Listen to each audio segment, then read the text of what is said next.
Holy shit. Holy moly. Alright. Holy shit.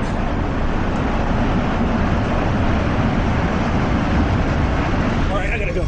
I'm coming, honey. Shit, where you at, hon? God damn, it's bad. We're gonna get some shit here, honey. Oh my God. Okay, honey. Holy shit. Stay in. Oh, man. Oh. Shit. Oh my God. Our house is freaking destroyed, Josie. Oh my God. Oh my God, Josie. The neighbors' houses are gone. God damn, I hope nobody's hurt. Oh, let me stay there.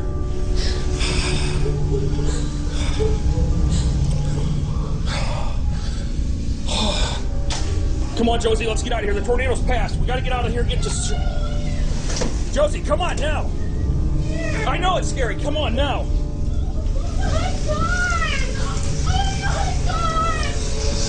Josie! Fuck, there's a car right there. Right there. Oh my God.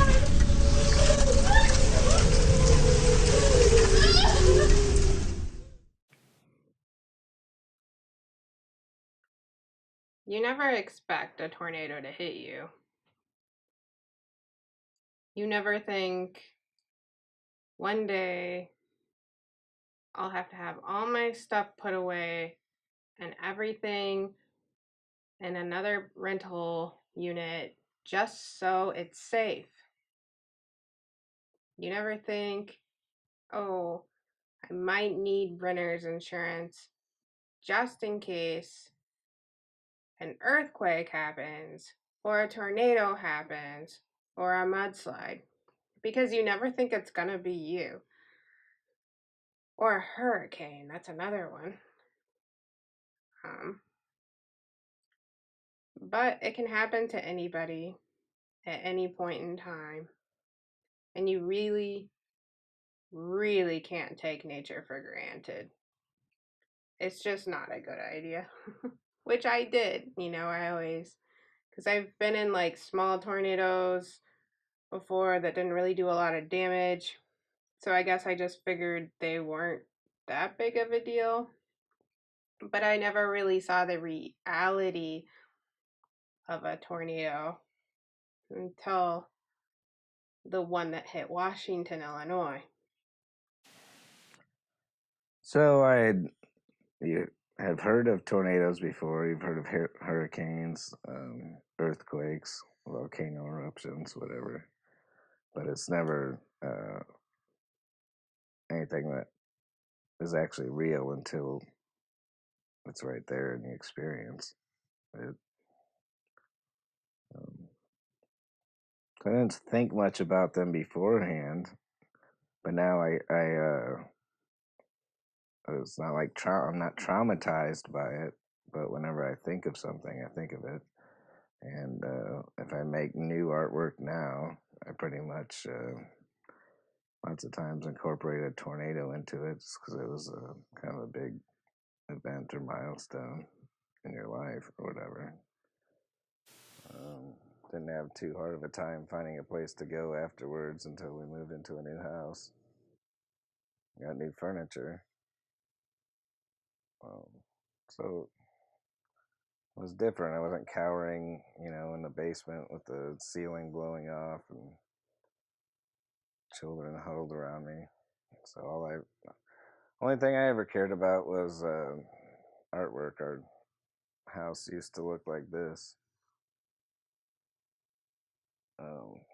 Then we went to breakfast that day and came back and it looked like this.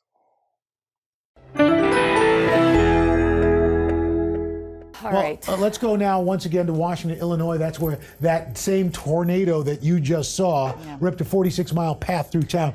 Dave Malkoff is there. And Dave, you've been talking to the people around that area. This is the northernmost EF4 this late in the season.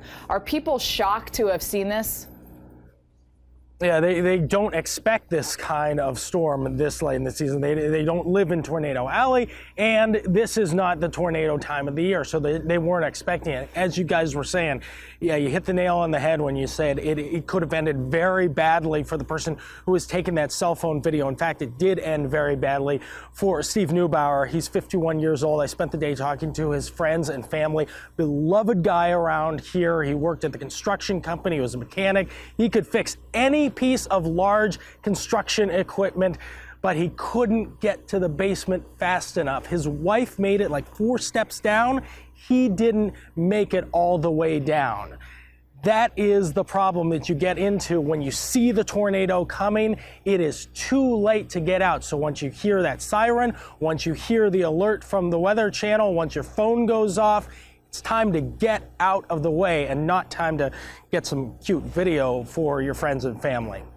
So the house that was in the tornado, I had been living at for a few years.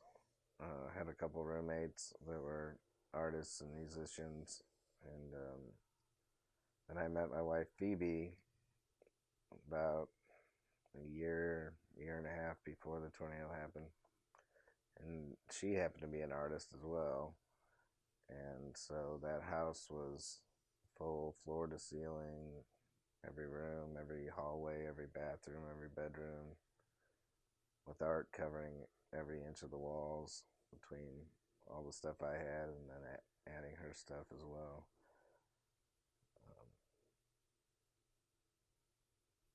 So I would worry sometimes, what if the house caught fire? But I never thought about a tornado.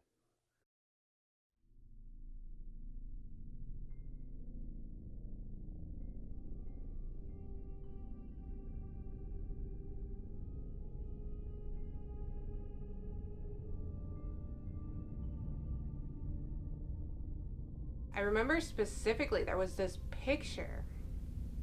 It was of my aunt who she passed away from breast cancer a few years before that tornado. And it was just this beautiful picture of her, a black and white picture. And then it had like this insulation on the edge. It has like this insulation on the edge and it looks like a flower. And I remember seeing that and it was just so beautiful. It was just gorgeous.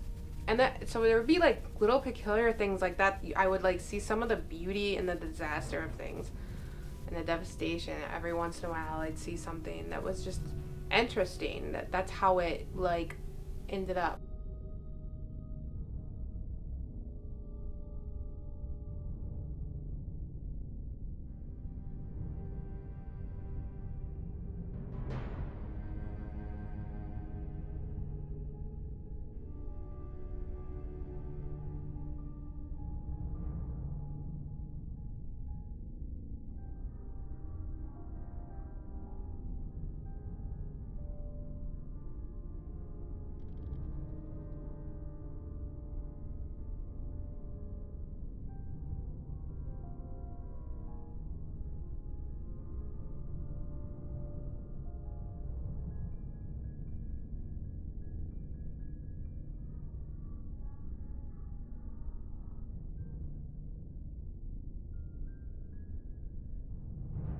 All I could think about at that time was my dogs, my animals. I wanted them to be safe, and I didn't know where they were. And in my mind, I was like, there is no way that they made it through this tornado. We had 2 dogs, a little one named Ding Dong and a big one named Squiddy, at least bigger.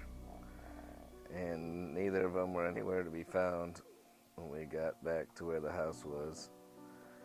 But after digging around for half an hour or so, we just turned over a broken piece of a wall, and this dog was cowering under there, just shivering, but all she had was some scratches on her legs.